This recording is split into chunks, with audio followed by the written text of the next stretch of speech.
Mercedes वगैरह का थोड़ा मुकाबला कर पाती है। खरीदते ही गाड़ी के टायर चेंज कराने का क्या रीजन था? वो यहाँ पूरा ब्लर है। देखो ये एक एक्सेसरी है जिसका अगर आपका बजट 25 से 26 लाख है तो मार्केट में बहुत सारी गाड़ियां हैं। टाटा सफारी भी है, टाटा हैरियर भी है, महिंद्रा की स्कॉर्पियो भी है एंड महिंद्रा की ही एक्सयूवी 700 भी है। लेकिन 26 लाख रुपए में आज हमारे साथ एक ऐसे कस्टमर हैं जिन्होंने महिंद्रा की स्कॉर्पियो एन परचेज की है, वो भी इसका Z8L यानी कि टॉप एंड वेरिएंट। 26 लाख रुपए बजट होने के बाद भाई फॉर्च्यूनर जैसी गाड़ियों को क्यों उन्होंने स्किप कर दिया? तो वीडियो लास्ट तक देखना है, क्योंकि आपको पता चल जाएगा वीडियो देखने के बाद कि स्कॉर्पियो एन में कौन कौन सी प्रॉब्लम हो सकती है एंड स्कॉर्पियो एन खरीदने से पहले आपको कौन सी चीजों के बारे में सबसे पहले सोचना चाहिए। तो मेरा नाम नरेंद्र डागर है और मैंने अभी स्कॉर्पियो एन ली है। बजट तो मेरा ठीक था, फॉर्च्यूनर का भी था और स्कॉर्पियो का भी था। नाम चाहिए फॉर्च्यूनर का तो फॉर्च्यूनर है। Congratulation. Thank you. Top end variant क्यों खरीदा? क्योंकि आजकल ना एक चलन चल रहा है कि लोग बेस खरीदते हैं फिर बाहर से मॉडिफिकेशन कराते हैं, बट आपने सीधा टॉप एंड वेरिएंट इसका खरीद लिया। टॉप एंड वेरिएंट खरीदने का सिर्फ मेन मतलब यही था कि क्योंकि उन सब में इतने मॉडिफिकेशन जैसे अलॉय हो गए या सनरूफ हो गया या फिर सीट कवर वगैरह हो गए या म्यूजिक सिस्टम की अगर हम बात करेंगे तो वो हो गया, तो वो सब नहीं आता। हाँ। तो इसलिए मैंने गूगल भी देखा था, यूट्यूब भी देखा, फिर मैंने शोरूम पे विजिट भी किया था। तो पहले तो यही था कि कोई Z8 या Z6 लेंगे, लेकिन जब मैंने Z8L देखा तो उसके बाद तो उन सब से मन ही हट गया कि भाई ये तो लेना ही नहीं अब। तो उसके बाद तो मैंने डिसाइड किया कि Z8L ही लेंगे, इसके अलावा और कोई लेंगे ही नहीं। तो आपको ये कितने की पड़ी अभी फिलहाल? ये मेरे को पड़ी है 26 लाख रुपए की। इतनी बड़ी गाड़ी खरीद ली, इतनी बड़ी गाड़ी को मेंटेन करना और साथ ही साथ दिल्ली की सड़कें आपको पता है इतना ज्यादा ट्रैफिक होता है, वहां पे ड्राइव करना, इसे पार्क करना कितना इजी है। ऐसे में कोई प्रॉब्लम होती है आपको ऐसी जगहों पे? नहीं, ऐसी तो कोई बड़ी प्रॉब्लम नहीं होती कि भाई पार्किंग में कोई दिक्कत आती है। अब जहाँ गाड़ी का लगने की जगह ही नहीं होगी तो वहां तो फिर प्रॉब्लम होगी। हाँ। लेकिन वैसे तो कोई दिक्कत नहीं, ऑटोमेटिक है तो उसमें और आसानी हो जाती है। कैमरा है, फ्रंट कैमरा भी है, हाँ। बैक कैमरा भी है, सेंसर भी है, सब चीज है, तो ऐसे तो कोई बड़ी प्रॉब्लम नहीं आती। ठीक है। अब मुझे ये लग रहा है कि अपने ना शायद इसके टायर जो है चेंज कराए, क्योंकि सेक्शन इनका मुझे थोड़ा बड़ा सा लग रहा है। अभी इस गाड़ी को इन्होंने 16 सितंबर को ही खरीदा है और ये टायर देखो, तो टायर शायद आपने इसके हाँ, चेंज टायर कराए मैंने हैं। चेंज कराया इसके। तो खरीदते ही गाड़ी के टायर चेंज कराने का क्या रीजन था? नहीं, इतनी बड़ी गाड़ी के हिसाब से जो कंपनी टायर देती है वो काफी छोटे लगते हैं। वो तो अब सही है, यहाँ पर हाँ। आपको गैप उसमें बहुत ज्यादा मिल जाता है। हाँ, जो गैप दूसरे- बहुत ज्यादा मिलता है और फिर उसका जो विड्थ होती है वो कम होती है। मतलब गाड़ी के हिसाब से टायर बहुत छोटे हैं, तो इसका मैंने 2 नंबर ऊपर ही डलवाए। अच्छा। वैसे तो 18 इंची है। अभी कितने सेक्शन हो गए इसके? अभी 275, 60 और 18 है। पहले 255 हाँ। था, तो आपने 20 जो हाँ। सेक्शन है वो भरवा दिया। अब ये जो टायर आपने चेंज कराया, कितने का टायर पड़ा आपको? ये एक टायर मेरे को 17,500 रुपए का पड़ा है। 17,500 कम 60-70 हजार हाँ, रुपए का टायर आपने 70,000। हाँ। करा लिया। और जो पुराने वाला टायर था वो तो उनको ही दे दिया था वो वापस। वहीं से आपने। हाँ। अब टायर जब हम किसी गाड़ी में चेंज कराते हैं, मेन जो हमारा मॉडिफिकेशन होता है वो टायर होता है, तो टायर चेंज कराने के बाद जो सबसे ज्यादा इम्पैक्ट होता है वो माइलेज पे आता है। तो माइलेज पे इसके कोई इम्पैक्ट पड़ा है? हाँ, थोड़ा बहुत तो माइलेज पे इन्फेक्ट तो कितना पड़ा दे है। रही है अभी ये? अभी तो ये 10 का दे रही है। 10 का दे रही है। हाँ। अच्छा, अभी ये 10 का दे रही है। और कितने किलोमीटर आपने चलाई है? अभी तो ये मैंने 1700 किलोमीटर के आसपास ही चलाई है। 1700 हाँ। किलोमीटर। तो इसे लंबे ट्रैवल पर लेके गए हो कहीं हाँ, बाहर? लंबे ट्रैवल पे मैं राजस्थान गया हूँ, खाटू श्याम जी राजस्थान। गया हूँ। तो लंबे ट्रैवल पर जैसे होता है ना, जब आप गाड़ी चला रहे होते हो तो कंफर्ट आपका थोड़ा सा मैटर करता है, फीचर्स थोड़े से मैटर करते हैं, तो कंफर्ट सीट का कैसा दिखा? नहीं, कंफर्ट अच्छा सीट का। वो हाँ, एक बार हम अंदर जाके देखेंगे। बाकी अब यहाँ पर देखो फुटपैड भी दिया गया है। अब आपकी हाइट तो अच्छी खासी है तो आप तो डायरेक्ट चढ़ जाते होंगे, लेकिन जो छोटी हाइट वाले हैं वो इसके जरिए चढ़ सकते हैं। इसकी ना सीट पर आप बैठ के दिखाओ, क्योंकि आपकी हाइट अच्छी खासी है। आपकी हाइट से पता चल जाएगा कि इसका जो लेग रूम है और हेड रूम है कितना होता है। कितनी हाइट है आपकी? मेरी पूरी 6 फीट है।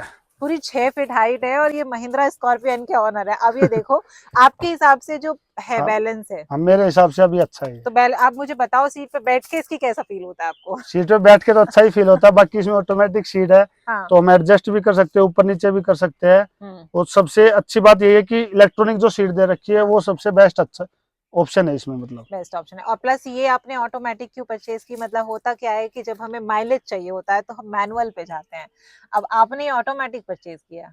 नहीं, माइलेज का ध्यान तो उस टाइम दिया ही नहीं जब मैंने गाड़ी ली। हाँ। बस ऑटोमेटिक चाहिए थी इसलिए ऑटोमेटिक ले ली। ये एक एक्सेसरी है जिसका यूज हम लोग बहुत कम करते हैं और सेफ्टी पर्पज से इसे यूज भी कम ही करना चाहिए। अब ये है सीट बेल्ट में लग जाती है आपकी।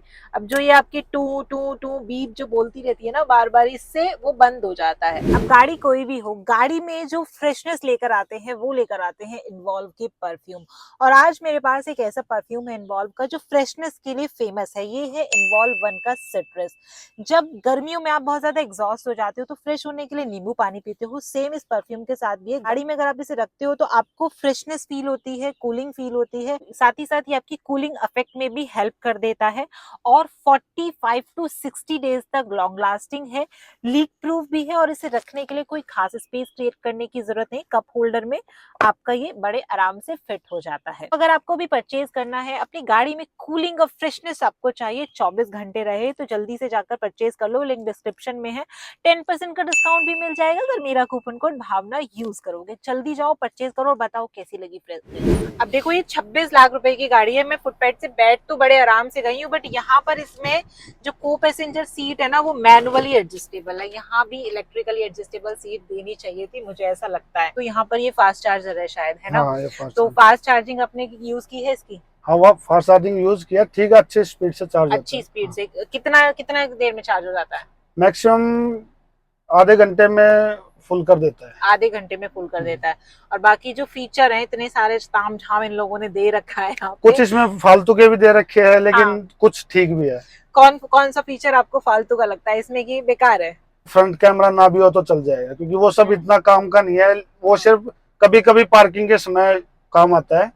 लेकिन जो इसका कैमरा है सिस्टम वो थोड़ा थोड़ा लैग करता है। जो सिस्टम। कैमरे की क्वालिटी है वो इतनी हाई है नहीं, अच्छी नहीं है। क्वालिटी अच्छा। हम्म। ये देखो यहाँ पे सामने, आप देखो सामने बाइक पे कोई बंदा बैठा हुआ है। अब देखो ये मेरे ख्याल से 200 मीटर भी नहीं होगा, हाँ, 100 मीटर भी नहीं है तो है ना? और 100 मीटर भी नहीं है। और यहाँ पर ये देखो, यहाँ पूरा ब्लर है। रियर कैमरा अगर देखें तो इसका रियर कैमरा अगर देखें तो रियर की ठीक ठाक है, थोड़ी इतनी अच्छी नहीं है। रियर भी, अब देखो गाड़ी ना डिवाइडर से बिल्कुल सटा के खड़ी कर रखी है और ये स्ट्रिपिंग में हमें सही नहीं दिखाई दे रही है। तो कैमरा क्वालिटी तो 26 लाख की गाड़ी में आपको बहुत ज्यादा कुछ अच्छी मिलेगी नहीं। अब ये बता दो कि इसका ड्रॉबैक क्या क्या, मतलब जैसे आपने गाड़ी ले ली, अब 1600 किलोमीटर चलाने के बाद ना मुझे बहुत सारी चीजें समझ आ जाती हैं कि मेरी गाड़ी में ये चीज अच्छी है और मेरी गाड़ी में ये चीज और होनी चाहिए थी। कुछ ऐसी चीजें बताओ हमें जो व्यूअर्स हैं लेने से पहले उन्हें पता चले। व्यूअर्स है तो ये है कि जो क्लासिक है और ये है, क्लासिक और एन में बिल्कुल ही दिन रात का फर्क है। अच्छा, कैसे? क्योंकि इंटीरियर एक बिल्कुल अलग हो गया, सीट वगैरह अलग हो गई। अब दोनों के प्राइस में भी बहुत ज्यादा डिफरेंस हाँ, है। प्राइस में बहुत ज्यादा डिफरेंस है। और इसमें एसी है जो इस साइड का अलग कंट्रोल होता है, उस साइड का अलग। Auto climate. हाँ, ऑटो क्लाइमेट है लेकिन को पैसेंजर का अलग है, पैसेंजर का उसका ड्राइवर का अलग है। दोनों का अलग है। हाँ। 26 लाख रुपए में महिंद्रा की एक और गाड़ी आती है जो कि 5 स्टार रेटिंग के साथ आती है, XUV 700। वो देखी थी लेने से पहले? हाँ, देखी थी वो मैंने लेने से पहले, लेकिन XUV 700 जो है वो एक प्रोफेशनल गाड़ी है मेरे को लगता है। हर किसी को नहीं पता होता कि वो स्क्रीन जो है वो किसी काम की या नहीं है। लेकिन जो वो बिक रही है वो 700 जो है वो सिर्फ स्क्रीन की उससे थोड़ा सा अलग दिख रहा है। लेकिन XUV 700 जो है वो एक प्रोफेशनल गाड़ी है मेरे हिसाब से। और स्कॉर्पियो का एक रुतबा ही अलग है, तो इसलिए वो तो लेनी ही नहीं थी। वो तो बस मैंने वैसे ही नॉर्मली चेक किया था। नॉर्मली चेक किया था आपने। अब चला के दिखाते हो एक बार इस गाड़ी को। चलाने में जैसे ये है कि जो क्लासिक है उससे एक जो लग्जरी फील होता है, स्कॉर्पियो भी है लेकिन एक जो लग्जरी फील होता है वो ये चलाने में होता है। और ब्रेकिंग सिस्टम जो है, और पहले जैसे स्कॉर्पियो क्लासिक का जो स्टीयरिंग था वो थोड़ा है इसके मुकाबले टाइट है, लेकिन ये बहुत ज्यादा स्मूथ भी है और इसमें एक लग्जरी फील भी होता है। और इसका जो सस्पेंशन दे रखा है वो जैसे कहीं ऑफ रोडिंग कर रहे हैं या फिर कहीं ब्रेकर वगैरह आते हैं तो उनपे अच्छा मतलब वो है इसका सस्पेंशन। देखो ब्रेकर आ रहा है, अब हम नॉर्मल स्पीड से निकालते हैं अगर तो गंदगी इसमें सच कुछ खास लगती। हाँ, तो ऐसा कुछ ज्यादा वो फील होता नहीं उसमें। तो सस्पेंशन इसका हाँ, अच्छा सस्पेंशन बहुत अच्छा है। बाकी आप ये कह रहे हो कि इसमें थोड़ा सा लैग है। अब मतलब ये देखो कि आपको जब से आपने ली है लोगों ने क्या इसके कॉम्प्लीमेंट दिए। लोगों ने कहा है कि बहुत अच्छा किया स्कॉर्पियो ले लिया, किसी ने ये भी कहा है कि XUV 700 देख लेते, फॉर्च्यूनर देख लेते इस रेंज में। नहीं, मैंने देखा था, ये भी बोला था कि इससे अच्छा तो फॉर्च्यूनर देख लेते हैं। हाँ। तो मैंने सब चीज देख के, गूगल यूट्यूब वगैरह देख के, तो अगर फॉर्च्यूनर का सिर्फ नाम चाहिए कि फॉर्च्यूनर है तो ही फॉर्च्यूनर ले। आपकी हाइट 5'6" है, मतलब फुल हाइट होती है हाँ, ये, है 6 ना? फीट।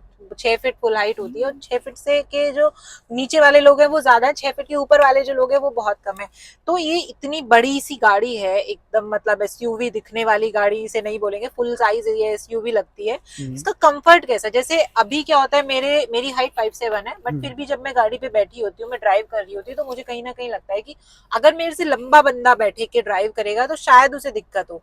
तो ऐसा कुछ है क्या नहीं, इसमें? ऐसा कुछ नहीं है। अभी आपकी लेग अगर पोजीशन देखो। नहीं, बिल्कुल अच्छी है। मैंने तो, और ये तो मैं तो थोड़ी सीट आगे ही कर रखी, नहीं अगर पीछे करेंगे तो और अच्छा कंफर्ट है, स्पेस की कोई दिक्कत नहीं है। स्पेस की कोई दिक्कत नहीं है, आपने सीट आगे करी हुई है हाँ, अभी अपने सीट हिसाब से, हाँ, हाँ। मतलब ऐसा नहीं है। और सीट का जो कंफर्ट है, अब जैसे शायद इसमें वेंटिलेटेड सीट्स नहीं, मिलती हैं अगर स्कॉर्पियो में वेंटिलेटेड सीट दे देते हम्म। तो शायद मर्सिडीज वगैरह का थोड़ा मुकाबला कर पाती। जो मेरे को मेन बात जो खली है वो यही है कि एक बस इसमें वेंटिलेटेड सीट और दे देते हाँ। तो शायद सोने पे सुहागा हो जाता। सोने पे सुहागा हो जाता, क्योंकि मेरे को लगता है गाड़ी के अंदर ना किसी भी तरह की कोई कमी नहीं है। हाँ। सारी चीजें इवन है, यहाँ पर आप इंटीरियर देख लो, एकदम एक क्लास इंटीरियर जिसे कहते हैं।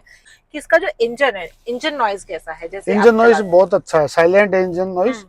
तो ऐसा नहीं है कि एक बार जैसे मॉर्निंग में स्टार्ट करते हैं तो थोड़ा बहुत तो वो आता है, लेकिन वैसे अगर आपने भी देखा होगा, आप भी बैठे हैं, तो इंजन बिल्कुल साइलेंट है। इंजन ऐसा कोई silent फील है। बड़ा ज्यादा फील होता नहीं है कि भाई इसमें ज्यादा आवाज है या और कुछ। अभी इसका एक बार विंडो जो है वो नीचे करके देख लेते हैं कि इंजन की आवाज अंदर आती है कि नहीं आती है। विंडो नीचे करें एक बार। बहुत हल्की सी, आई थिंक वो भी एसी की आवाज हाँ, है। वो भी ऐसे की है। ये देखो, गाड़ी स्टार्ट है और बिल्कुल साइलेंट है, कोई आवाज नहीं आ रही है इसके अंदर। तो इंजन नॉइज तो इसमें बिल्कुल भी नहीं है। 20 लाख रुपए में तुम्हारे पास बहुत सारी गाड़ियां हैं। सपोज हमारे पास टाटा सफारी भी है, हैरियर भी आ जाती है, और भी बहुत बड़ी बड़ी गाड़ियां, एमजी हेक्टर प्लस भी आ जाती है, और साथ ही साथ थोड़े से पैसे और डाल के फॉर्च्यूनर भी आ जाती है। तो why not these car? Tata safari और हैरियर की अगर हम बात करेंगे तो टाटा सफारी हाँ। मतलब मेरे को पसंद नहीं थी। होगी, अच्छी होगी, लेकिन मेरे को पता नहीं है। टाटा सफारी जो आज से 10 साल पहले आती थी, हाँ। उसकी लुक जो थी वो मेरे को अच्छी लगती थी। हाँ। लेकिन अभी लुक वाइज देखे या फिर सबके अलग अलग वो सब चीज मेरे को पसंद है। अच्छा। लेकिन एक जो नाम रुतबा है वो स्कॉर्पियो का है। स्कॉर्पियो का है, हाँ। वो ठीक है। टॉप एंड वेरिएंट है तो फुल ऑन एलईडी है। तो इसका थ्रो कैसा है? थ्रो अच्छा है इसका। थ्रो अच्छा है। हाँ। मतलब ऐसा लगता है कहीं ना कहीं कि जितने वॉट का, 120 वॉट का शायद इसमें हाँ, आता है, शायद तो इसमें। ज्यादा का होना चाहिए, ज्यादा का लगवाने का प्लान कर रहे हो? नहीं, वैसे तो ठीक है, लेकिन मैं ज्यादा का लगवाऊंगा इसमें, ज्यादा का 300 वोट का लगवाऊंगा। क्योंकि अगर आप इसे बाहर लेकर जाओगे, हिल स्टेशन पे लेके जाओगे, अभी सर्दी भी आ रही है तो फॉग रहेगा, तो हाँ। ज्यादा थ्रो मिलेगा, ज्यादा वॉट के बल्ब से। हाँ, तो इसलिए 300 वोट का भी इसमें लगवाऊंगा। 300 लेकिन अभी भी इसमें जो दे रखा है वो अच्छा दे रखा वो है। अच्छा दे रखा है। डोर आई थिंक 90 डिग्री पे ओपन नहीं होता नहीं है, तो यार, अंदर 90 जाने में कोई प्रॉब्लम होता है? नहीं, अंदर में कोई प्रॉब्लम नहीं अब होता बाकी है। कंफर्ट कैसा, रियर सीट पे बैठ के कैसा लगता है इसमें? नहीं, अगर ड्राइवर सीट से थोड़ा बहुत तो अलग होता ही है, लेकिन इतना नहीं है कि परेशान करने वाला है। अच्छा कंफर्ट है। अच्छा कंफर्ट है। अब थोड़ा पैर, अगर आप अभी, आपकी जो सीट है, हालांकि थोड़ा कम हाइट वाला ही बंदा होगा कोई भी, तो हाँ। थोड़ा आगे रखेगा, तो थोड़ा पैर अगर आप आगे करोगे तो कोई प्रॉब्लम नहीं होती नहीं, है? बिल्कुल ठीक है। स्पेस भी अच्छा है, हम्म, सिर से भी ठीक है, अच्छा सही स्पेस है। है। तो सेकंड रो में तो इन्होंने बैठ के दिखा दिया। डैम श्योर ये थर्ड रो में बैठ के आपको नहीं दिखाएंगे, थर्ड रो में बैठ के मैं ही दिखाऊंगी। एक तो ना इस गाड़ी की मुझे ये बड़ी अच्छी चीज लगती है कि इसे फोल्ड करने के लिए आपको बहुत ज्यादा मशक्कत करने की जरूरत नहीं है। बस आपने ये करना है और ये पूरा फोल्ड हो जाती है। अब चलते हैं इसकी थर्ड रो में। थर्ड रो पे ना कॉर्नर में अगर बैठो तो मेरे को लगता है थर्ड रो 7 सीटर सिर्फ कहने को होती है।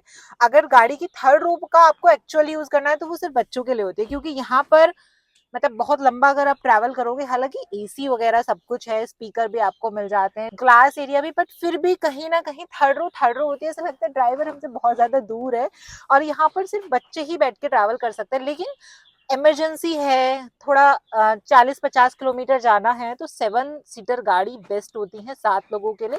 बैठ के आराम से ट्रैवल करो। और वैसे भी 7 सीटर गाड़ियां कहाँ आपने देखी हैं कि 7 लोग भर के उसमें जाते हैं? मोस्टली 3 या 4 लोग ही चलते हैं, और आजकल तो 2 ही लोग चलते हैं गाड़ियों में। तो मेरा मानना ये है कि 7 सीटर में पीछे की रो पे सिर्फ बच्चे ही बैठ के जा सकते हैं, वो भी विंटर्स में। समर्स में वहां भी थोड़ा बहुत आपको एसी का प्रॉब्लम हो सकता है। तो यहाँ नरेंद्र जी ने आपको बता दिया है कि टॉप एंड वेरिएंट में कौन कौन सी चीजें मिलेंगी, कौन कौन से माइनस पॉइंट हो जाएंगे। अब नरेंद्र थोड़ा सा ना ये बता दो कि क्या अगर 25-26 लाख बजट है तो टॉप एंड वेरिएंट लेना चाहिए, बेस लेना चाहिए, कोई और गाड़ी आपके हिसाब से देख लेनी चाहिए? अगर बजट है तो टॉप एंड वेरिएंट लेना चाहिए। हाँ। लेकिन बजट नहीं है तो फिर स्कॉर्पियो चाहे 6 ले लो चाहे 8 हाँ, ले लो। फिर कोई लेकिन बात अगर बजट है तो मैं तो यही कहूंगा कि टॉप मॉडल ही ले। Top model. हाँ, कुछ हमें मॉडिफाई वगैरह नहीं कराना पड़ता, और बाहर से मॉडिफिकेशन अगर हम कराते हैं तो उसमें कोई ना कोई प्रॉब्लम आती रहती है। आफ्टर मार्केट एसेसरी तो हाँ, आफ्टर मार्केट तो इसलिए मैंने इसमें कोई एक्सेसरी भी नहीं लगवाई है। अच्छा ठीक है, thank you so much Arinder, Okay. Thank you. ठीक है।